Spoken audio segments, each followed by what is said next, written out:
할렐루야. 예수 그리스도 이름으로 하나님 말씀 증거하겠습니다. 우리 다 같이 하나님 말씀 디모데전서 1장 12절에서 14절 말씀을 다 같이 찾겠습니다.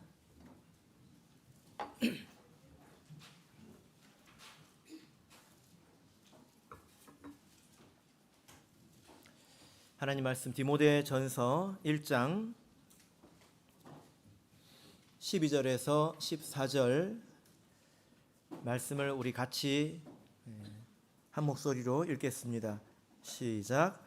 나를 능하게 하신 그리스도 예수 우리 주께 내가 감사함은 나를 충성되이 여겨 내게 직분을 맡기심이니 내가 전에는 회방자요 핍박자요 포행자이었으나 도리어 긍휼을 입은 것은 내가 믿지 아니할 때에 알지 못하고 행하였음이라.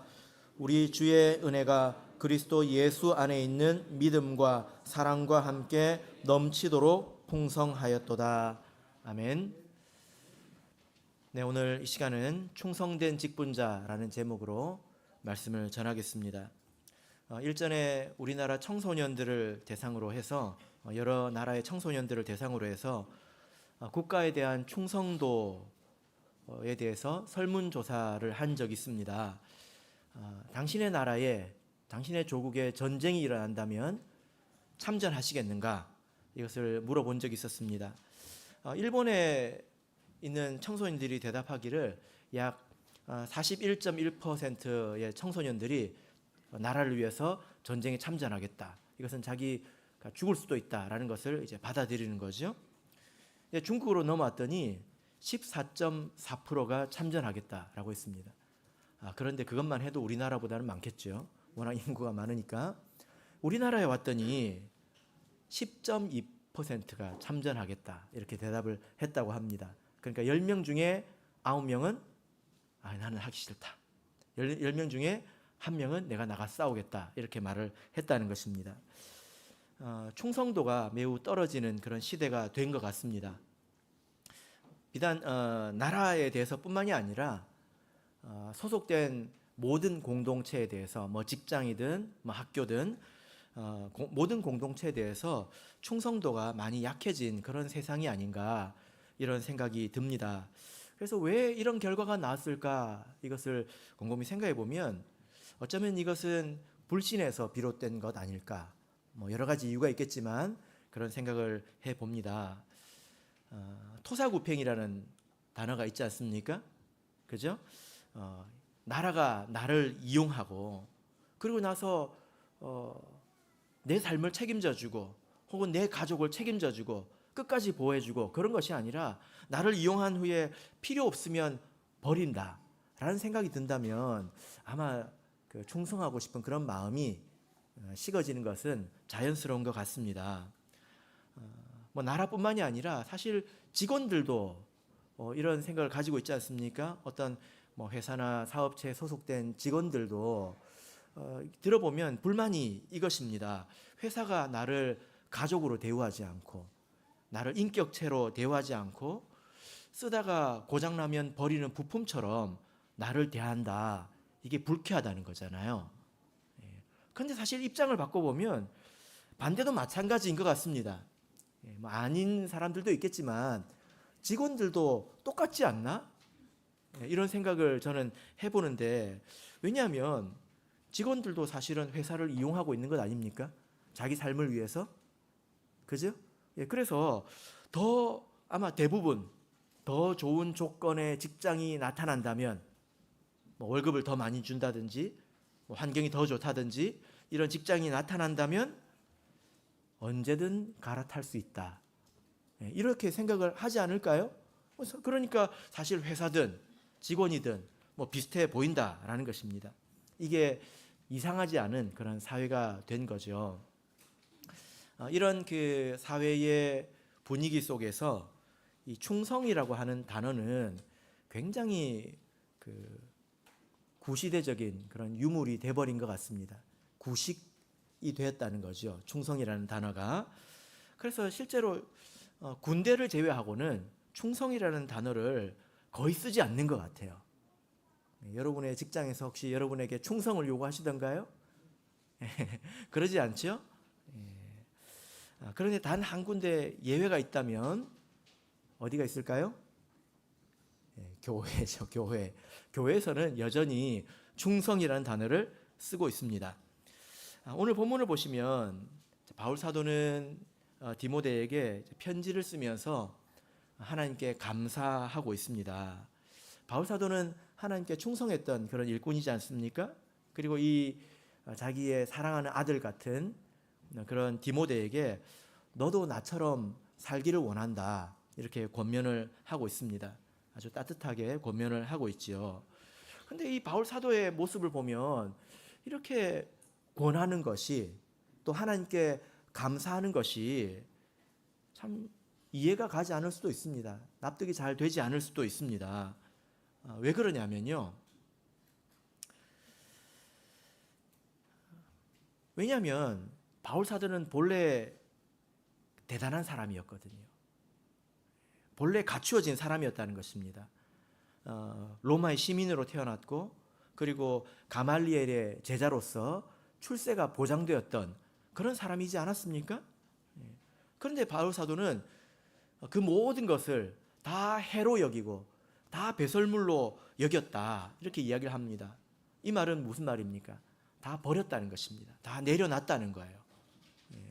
그렇게 해서 무엇을 얻었다고 말하고 있습니까? 예수 그리스도를 얻었다, 이렇게 말씀을 하고 있죠. 빌립보서 3장에 나타나 있는 기록된 말씀입니다. 옛 것을 버리고 내가 예수 그리스도로 갈아탔다는 거예요.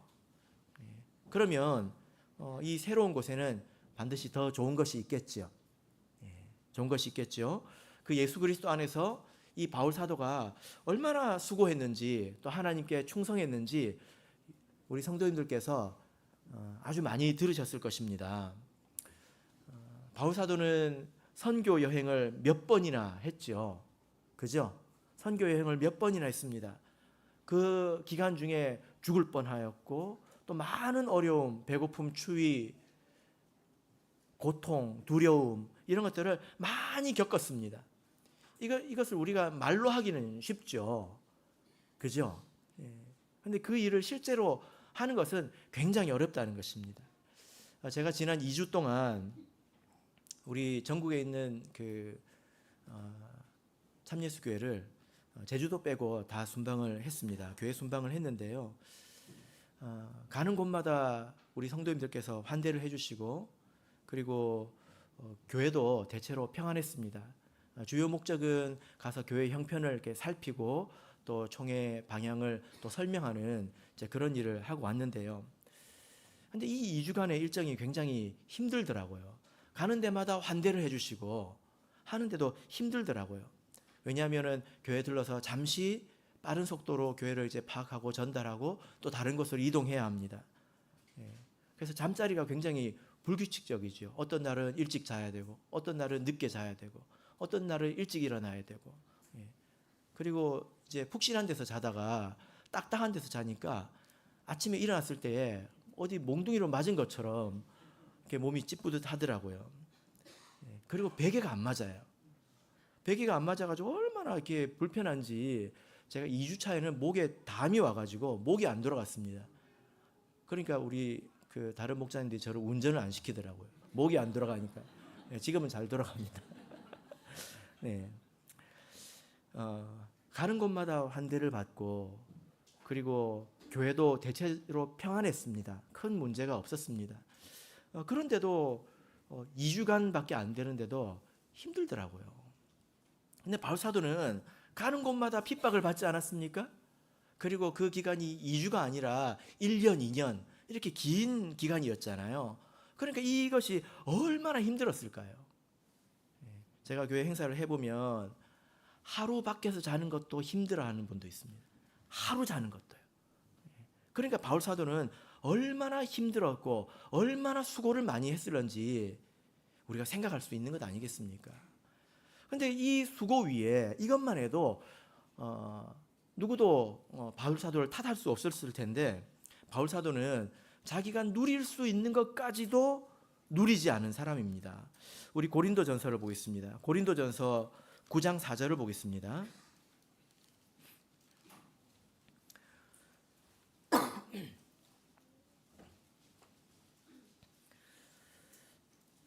고린도전서 9장 4절을 보겠습니다. 자, 읽겠습니다. 고린도전서 9장 4절 시작. 우리가 먹고 마시는 권이 없겠느냐. 네. 자, 이 내용은 바울 사도가 자비량을 했던 것에 관한 말씀입니다. 바울 사도가 교회에서 이제 일을 하고 이제 그래도 먹어야 되지 않겠습니까? 그 생활비를 받으면 생활비를 받는다고 뭐라 그러고, 그래서 나는 그러면 안 받고 스스로 내가 충당하겠다 이렇게 하면 안 받는다고 뭐라 그러고, 네가 좀 찔리는 게 있으니까 안 받는 것 아니냐, 받으면 너 먹고 살려고 하는 것 아니냐, 이래도 뭐라 그러고 저래도 뭐라 그러고. 그래서 바울 사도가 여기서 설명하고 있습니다. 우리가 먹고 마시는 권이 없겠느냐. 그래서 그 이유를 뭐라고 설명하고 있습니까? 12절 보겠습니다. 12절 읽겠습니다. 시작. 다른 이들도 너에게 이런 권을 가졌거든 하물며 우리일까 보냐. 그러나 우리가 이 권을 쓰지 아니하고 범사에 참는 것은 그리스도의 복음에 아무 장애가 없게 하려 함이로라. 바울 사도가 괜한 오해로 복음 전하는 것에 방해를 받을까 봐 내가 이렇게 하고 있다, 이렇게 말하고 있습니다. 이것이 바울 사도의 충성이지 않습니까? 충성 위에 충성 아니겠습니까? 그런데 지금 이제 바울 사도가 모든 사역을 마치고 이제 인생의 마지막 순간에 바울 사도는 지금 어떤 모습으로 살고 있습니까? 부귀영화를 누리고 있을까요? 그렇지 않습니다. 바울 사도는 많은 사람들에게 버림을 받았습니다. 그리고 지금은 감옥에 있는 중입니다. 그래서 디모데 전후서를 옥중서신이라고 합니다. 무슨 말이죠? 감옥에서 썼다는 거죠. 옥중서신이라는 거예요. 디모데 후서 1장 15절을 보시면 아시아에 있는 모든 사람이 나를 버렸다, 이렇게 말하고 있습니다. 바울 사도가 어려움 가운데 외면을 당했다라는 거지요. 여러분, 만약에 우리가 우리 인생을 바쳐서 이런 섬김 위에 섬김, 충성 위에 충성을 더한 그런 삶을 살고도 이런 그 대접밖에 받지 못한다면 서운하지 않겠습니까? 마음이 괴롭지 않겠습니까? 계속 이 일을 하고 싶을까요? 그리고 사랑하는 누구에게 너도 나처럼 살길 바란다, 이렇게 말하고 싶을까요? 아마도 이 상황이 되면 정말로 입만 닫고 있어도 대인배이고 군자일 것입니다. 억울함에 대해서 입만 열지 않아도 저 사람은 대인배라고 할 것입니다. 그러나 바울 사도는 그것마저도 초월해서 도리어 하나님께 감사하고 있고 또 스스로 만족하며 기뻐하고 있습니다. 이것이 우리 그리스도인의 섬김의 정신이어야 된다는 것입니다. 여러분, 이제 11월 중순이 되었습니다. 11월이 되면 우리는 1년을 돌아보고 그리고 내년 계획을 세우게 됩니다. 그리고 2년의 임기가 끝나는 시점입니다. 올해는. 그래서 우리가 2년 임기에 임원 사역을 또 돌아보는 그런 시간이 되었지요. 또 4년 임기의 목회가 마치게 되는 그런 시점입니다. 그래서 우리가 2025년 11월은 1년을 돌아보고 또 2년도 돌아보고 4년도 돌아보는 그런 시점이 된 것입니다. 그리고 미래를 생각해야 되는 그런 때가 된 것 같습니다. 그때 우리에게 필요한 것은 바로 이 바울의 정신이고 충성된 직분자의 정신이라는 것입니다. 그러면 바울은 어떻게 이런 상황에서도 감사할 수 있고 기뻐할 수 있을까요? 자, 우리 본문의 말씀을 보겠습니다. 디모데전서 1장 13절 같이 읽겠습니다. 디모데전서 1장 13절 읽겠습니다. 시작. 내가 전에는 회방자요 핍박자요 포행자이었으나 도리어 긍휼을 입은 것은 내가 믿지 아니할 때에 알지 못하고 행하였음이라. 바울 사도가 지금 그래도 감옥 속에서도 감사할 수 있는 데는 이유가 있습니다. 그 이유가 무엇입니까? 지금 바울 사도는 자기 과거의 삶에 대해서 이야기하고 있지 않습니까? 지금 무슨 말을 하고 있습니까? 내가 이전에 내가 나름대로 열심히 살았다. 그리고 내가 바르게 살려고 했다. 그런데 내가 결과적으로 한 일은 회방자고 핍박자고 포행자였다. 이렇게 말하고 있습니다. 그러니까 세상적인 관점이 아니라 이제 하나님의 관점으로 자기 과거의 삶을 바라보고 있다는 것입니다. 바울 사도의 과거의 삶은 사실 누구나 부러워할 만한 그런 삶입니다. 그 당시에 로마의 시민이었습니다. 그리고 지성과 노력을 겸비한 그런 사람이었습니다. 그야말로 잘 나가던 그런 사람이었습니다. 그런데 그의 삶은 어땠습니까? 그래서 결국 그가 한 일은 무엇이었습니까? 회방자였다는 것입니다. 회방자가 무슨 뜻입니까? 회방은 방해한다 그런 뜻이 아니라 하나님을 모독한다는 것입니다. 모독한다는 게 뭐냐면 말이나 행동을 통해서 하나님을 더럽게 하고 욕되게 한다는 거예요. 하나님을 향해서는 회방했다는 것입니다. 하나님을 모독했다는 거예요. 핍박자는 무엇입니까? 핍박은 무엇입니까? 신실한 성도를 괴롭혔다는 것입니다. 포행자는 무엇입니까? 이것은 난폭하고 오만하다는 것입니다. 그래서 이 포행이라는 이 단어를 이렇게 살펴보면 그 동물 가운데서 굉장히 길들여지지 않은 그런 동물이 있잖아요. 그죠? 기질적으로 길들여지지 않는, 아무리 다스려도 길들여지지 않는 그런 동물을 말할 때 쓰이는 것입니다. 그러니까 자기가 자기 이전의 삶에 대해서 뭐라고 평가하고 있냐면 자기는 하나님을 향해서는 모독했고 성도를 향해서는 핍박했고 그리고 오만하고 고집불통이어서 잘 다루어지지 않는 그런 난폭한 사람이었다. 이렇게 자기 삶을 평가하고 있는 것입니다.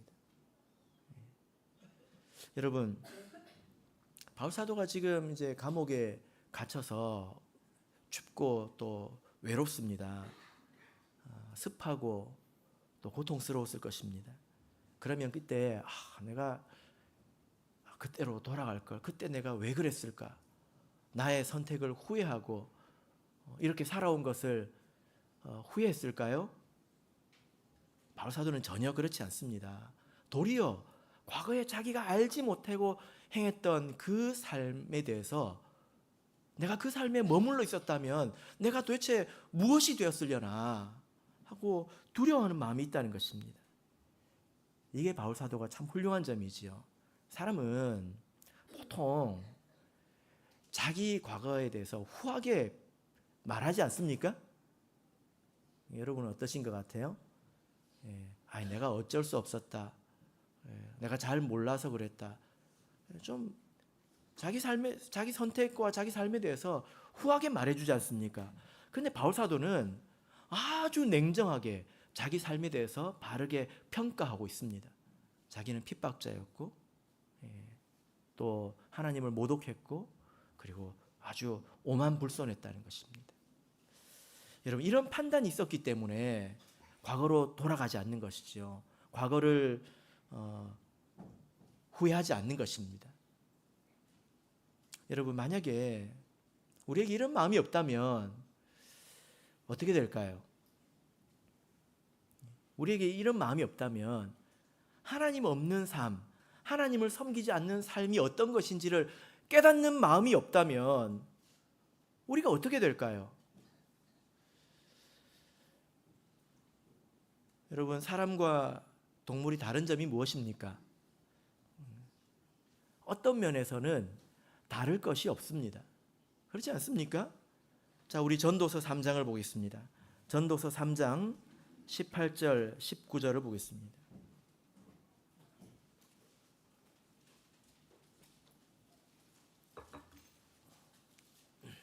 전도서 3장 18절 19절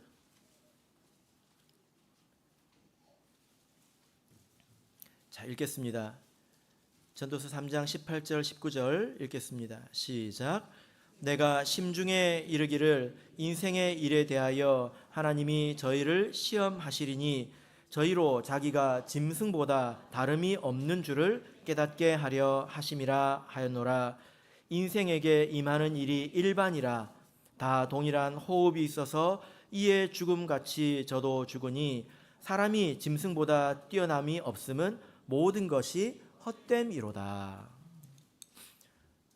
좋은 집에 살고 맛있는 거 먹고 또 즐기는 것이 인생의 전부라면 동물하고 다를 것이 없다는 것입니다.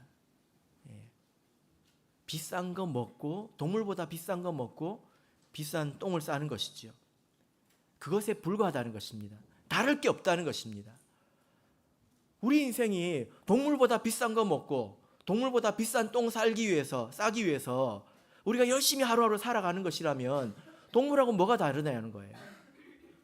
오히려 동물이 더 나을 수도 있습니다. 어쩌면 사람의 인생이 짐승보다 못할 수도 있습니다. 왜 그럴까요? 적어도 짐승은 하나님을 모독하지는 않기 때문입니다. 제가 강아지 키우시는 분에게 그럽니다. 강아지가 왜 사랑받는지 아십니까? 말을 못해서 그래요. 말을 할 줄 알면 그때부터 이제 미움도 받을 겁니다. 그죠? 근데 사람은 미운 말도 하지 않습니까? 하나님을 모독하는 말도 하잖아요. 비싼 것 먹고 비싼 똥 싸면서 하나님을 모독하는 말을 하면 짐승보다 나을 게 뭐가 있겠습니까? 예전에 어떤 그 분이 이런 말을 했습니다. 서울을 아시아 최초의 동성애 합법 도시로 만들겠다. 이런 말씀을 하신 적이 있습니다. 근데 제가 보니까 그분이 뭐 비양심적이어서 그런 것이 아니라 무지해서 그런 것입니다. 그것을 인권이라고 착각했기 때문이죠. 그러니까 아주 열심히 일해서 하나님을 회방한 거 아니겠습니까? 그런데 우리도 그런 부류의 삶을 살아갈 수가 있다는 것입니다. 우리가 하나님을 섬기지 않는다면 세상에서 내가 하는 일은 먹고 사는 일밖에 무엇이겠냐는 것입니다. 그래서 우리가 하나님 없는 삶을 우리가 돌아보면 우리가 그것을 정직하게 판단하고 안다면 우리가 하나님 섬기는 것을 기뻐할 수 있다는 거죠. 바울사도가 또 감사하고 기뻐하며 만족하는 이유가 있습니다. 자, 본문으로 돌아가겠습니다. 디모데전서 1장 12절을 보겠습니다. 디모데전서 1장 12절 자, 읽겠습니다. 1장 12절 시작. 나를 능하게 하신 그리스도 예수 우리 주께 내가 감사함은 나를 충성되이 여겨 내게 직분을 맡기심이니. 자, 여기서 바울 사도가 감사한 이유를 말하고 있습니다. 이것은 내가 이 일을 한 것은 나의 선택이 아니라 하나님께서 나에게 맡기셨다는 것입니다. 그래서 기뻐하고 있는 거지요. 직분을 맡기셨다. 내게 직분을 맡기셨다. 이 말은 섬김의 자리에 두셨다 이 뜻입니다. 마치 장기나 혹은 체스처럼 말이 여러 개 있잖아요.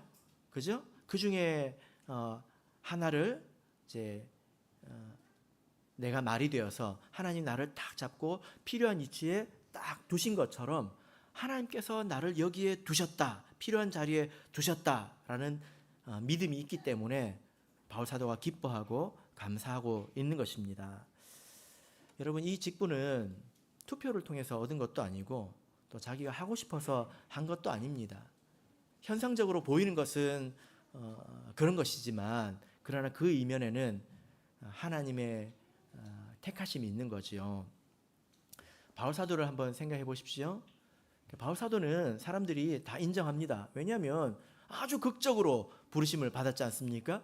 핍박을 하러 갈 때에 큰 빛을 보고 하나님의 음성을 듣고 땅바닥에 엎어지지 않았습니까? 그래서 하나님이 멈춰 세우시고 또 불러주신 사람이 바로 바울이었습니다. 그래서 바울은 너무나 잘 알고 있죠. 이건 내 선택이 아니다.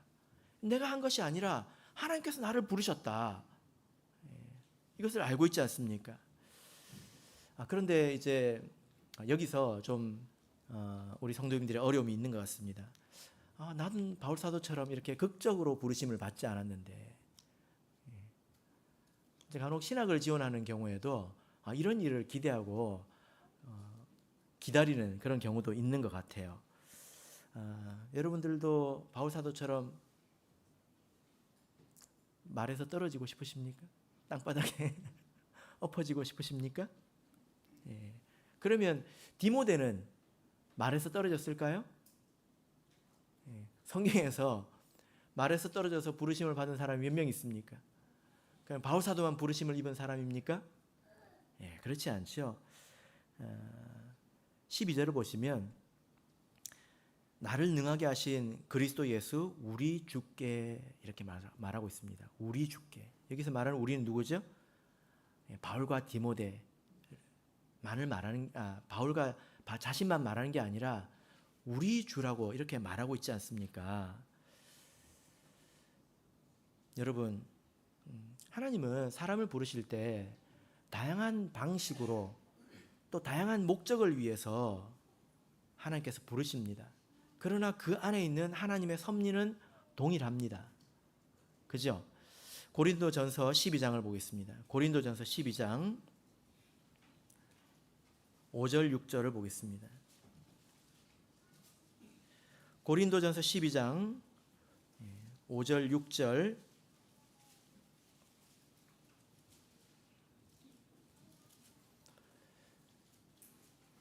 고린도전서 12장 5절 6절 읽겠습니다. 시작.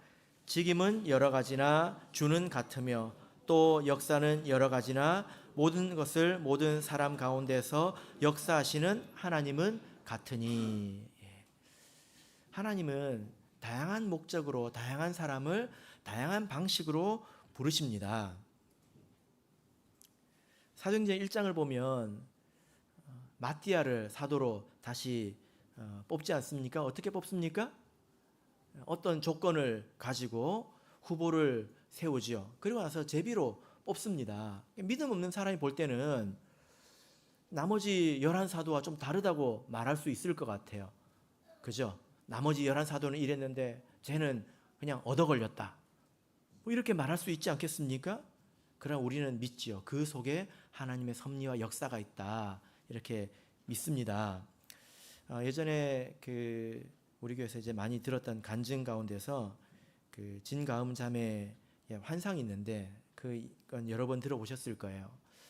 근데 이 자매가 성령을 받으면서 천국을 가는 넓은 길과 좁은 길의 과정을 다 거치고 천국에 갔는데 그 간증문을 보니까 어떤 표현이 있냐면 그 안에 마띠아가 있더래요. 뭐 그런 이야기를 했습니다. 그래서 제가 그 간증을 보면서 이제 사도행전 1장을 생각을 했는데요. 하나님의 부르심은 다양하지요. 베드로처럼 소개를 받아서 나오는 경우도 있고, 마태처럼 예수님께서 직접 이제 나가시는 경우도 있다는 것입니다. 우리도 마찬가지입니다. 우리가 다양한 방식으로 뭐 때로는 투표를 통해서, 때로는 뭐 임명을 통해서 이렇게 우리가 섬김의 직분 안으로 들어가지만 그 안에는 하나님의 섭리가 있다는 것입니다. 그동안에 여러분들께서 하나님의 여러 가지 자리에서 섬김의 자리에서 섬기셨을 때 어떻게 이것을 믿으셨습니까? 정말 이 자리는 하나님께서 나에게 주신 자리구나 이런 믿음을 가지셨습니까? 이건 하나님께서 음성을 들려주시거나 그런 건 아니죠. 그런데 우리가 성실하게 직분을 행해 나가면 섬기는 그런 과정 가운데서 그리고 교회에 일어나는 일들 가운데서 하나님께서 나를 불러 세우셨다는 것을 스스로 알아가게 되는 것 같습니다. 그럴 수 있도록 우리가 열심히 섬겨야 되겠습니다. 물론 그렇다고 해서 교만하게 내 하나님께서 나를 세우셨는데 내 말을 안 들을 거냐? 이렇게 말하지는 않겠죠. 예. 자, 우리 본문으로 돌아가겠습니다. 예. 바울 사도가 지금 고난 가운데서도 감사할 수 있는 이유가 있습니다. 자, 12절 말씀을 다시 읽겠습니다. 12절 읽겠습니다. 시작. 나를 능하게 하신 그리스도 예수 우리 주께 내가 감사함은 나를 충성되이 여겨 내게 직분을 맡기심이니. 예. 바울 사도가 지금 기뻐하고 있는 것은 하나님께서 나를 충성되이 여겼다는 것입니다. 예. 하나님께서 어떻게 나를 바라보고 계신지 알고 있다는 것입니다. 바울아, 이 일은 지금 아무나 할 수 있는 일이 아니야. 지금 이 일은 네가 해야 되는 때야 하고 하나님께서 자기를 바라보고 자기에 대해서 기대하고 이것을 바울 사도가 알고 있다는 것입니다. 마치 그렇지 않을까요? 뭐 예를 들어서 축구라고 보자면 이제 국가대표 경기가 있다면 그 전에 선수들을 이렇게 선발하잖아요. 그러면 감독이 자기의 안목을 가지고 이런저런 선수를 이렇게 선발할 것입니다. 그래서 이 선수는 이럴 때 쓰고 저 선수는 저럴 때 쓰고 이 선수의 장점은 이것이고, 그래서 감독의 머릿속에는 다 계획이 있을 거예요. 뭐 100명, 200명 뽑으면 좋지만 그렇게 뽑을 수가 없잖아요. 그래서 딱 맞게 이제 뽑을 것입니다.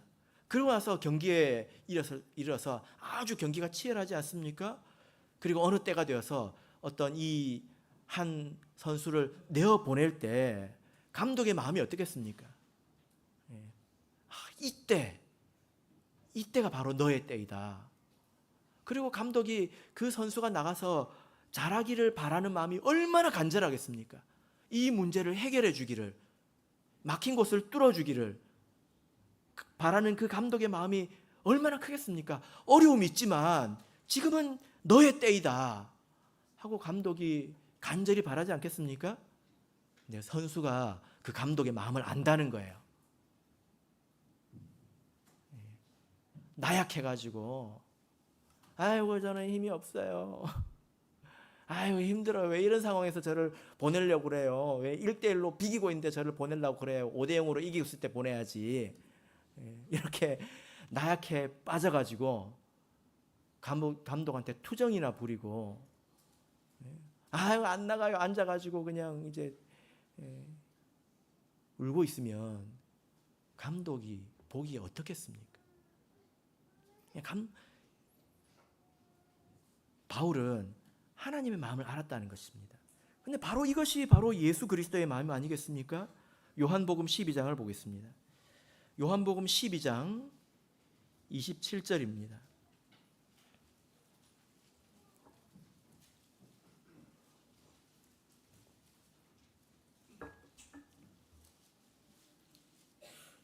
요한복음 12장 27절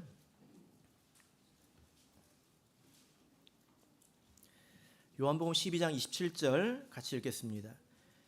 시작. 지금 내 마음이 민망하니 무슨 말을 하리요? 아버지여 나를 구원하여 이 때를 면하게 하여 주옵소서. 그러나 내가 이를 위하여 이 때에 왔나이다. 예수님께서 십자가를 앞두고 하시는 말씀입니다. 자기 앞에 있는 일이 어떤 일인지 예수님께서 너무 잘 알고 있습니다. 그래서 이 때를 면했으면 좋겠다 그런 마음이 가득하다는 거죠. 그러나 예수님께서 기도하십니다. 하나님, 이 때를 위해서 나를 보내신 것을 내가 압니다. 나를 충성되이 여겨서 이 때를 위해서 나를 예비하시고 보내신 것을 내가 압니다. 이렇게 기도하고 있지 않습니까? 이것이 예수님의 마음이고 바울의 정신 아니겠습니까? 그리고 우리가 그 마음을 본받아야 되지 않겠습니까?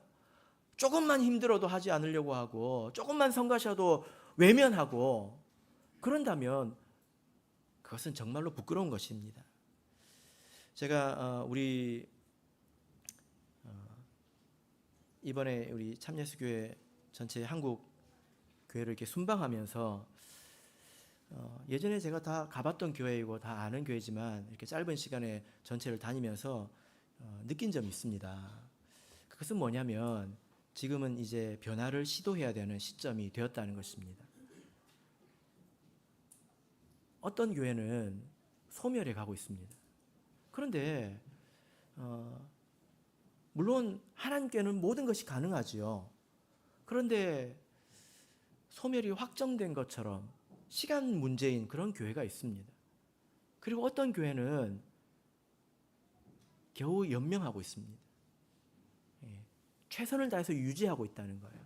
그리고 어떤 교회는 서서히 성장하고 있습니다. 발전과 퇴락의 폭이 아주 크지 않습니다. 이런 상황에서 이렇게 미래를 보았을 때 여러분, 가만히 있는 건 쉬워요. 아무것도 하지 않고 가만히 있는 거 쉬워요. 지금 여러분들은 사실 굉장히 행복하게 신앙생활을 하고 있는 것입니다. 정말입니다. 정말 여러분들은 신앙생활을 행복하게 하고 있는 거예요.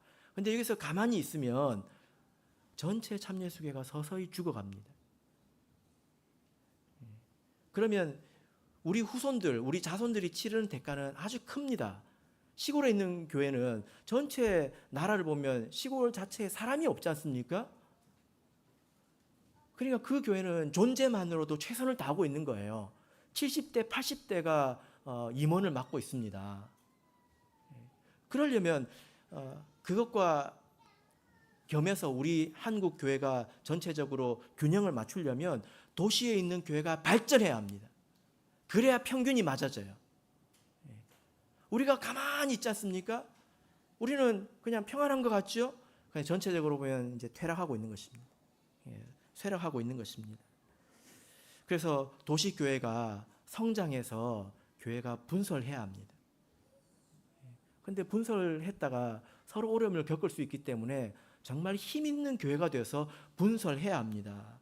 그래서 도시교회에 있는 우리 성도 여러분들께서 정말 충성되고 단단한 마음으로 하나님을 섬겨야 합니다.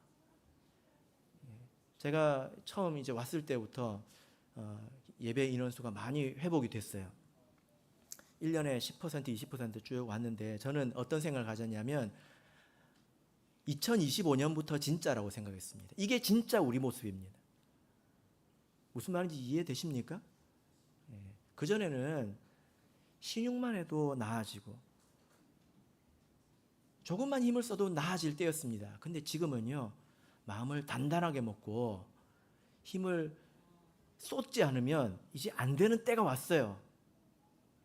그래서 여러분 노력하지 않으시면 예배 인원수가 그대로일 겁니다. 그대로일 겁니다. 그러면 이제 나이 드신 분들은 돌아가시고 또 이사도 가고 그러면 점점 줄어들겠죠. 우리가 정말로 단단한 마음을 가져야 될 때입니다. 그런데 여러분 이기고 계십니까? 내 세상 욕심에 대해서 이기고 계십니까? 조금의 불편함 이기고 계십니까?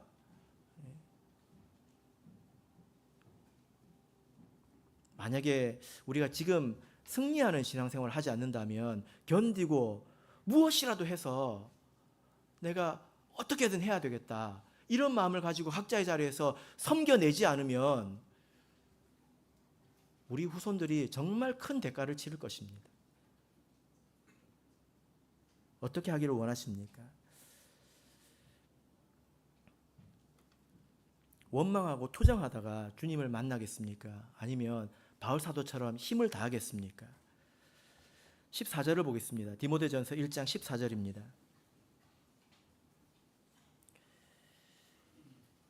14절 읽겠습니다. 시작. 우리 주의 은혜가 그리스도 예수 안에 있는 믿음과 사랑과 함께 넘치도록 풍성하였도다. 바울 사도는 알고 있습니다. 비록 자기가 감옥 안에 있지만 하나님 섭리 안에 있다는 것을 알고 있고 그동안의 많은 일 가운데서 하나님의 은혜가 풍성했다라는 걸 알고 있습니다.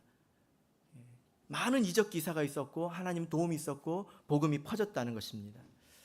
여러분, 만약에 우리가 인생을 다 살고 우리가 인생을 마쳐갈 때에 내 삶을 돌아보고 혹은 우리가 임기를 마치고 과거를 돌아볼 때에 하나님의 은혜가 풍성했다면 이것이 참으로 만족하고 감사한 일 아니겠습니까?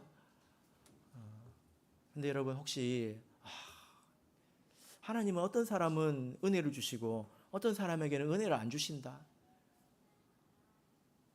어떤 교회는 은혜가 넘치고 어떤 교회는 은혜가 별로 없다. 혹시 그렇게 하나님 탓을 하고 하나님을 마치 편애하는 하나님처럼 생각하지는 않으십니까? 근데 14절을 보면 이렇게 말하고 있습니다. 하나님의 은혜는 믿음과 사랑과 함께 넘쳤다는 것입니다. 무슨 말입니까? 그 성도들이 믿음을 가지고 사랑하는 일에 충성했기 때문에 거기에 은혜가 부어졌다는 것입니다. 하나님의 은혜가 적은 것이 아니라 담는 그릇이 적은 것입니다. 우리의 믿음의 그릇과 우리 헌신의 그릇이 적기 때문에 담아지지 않는 것입니다.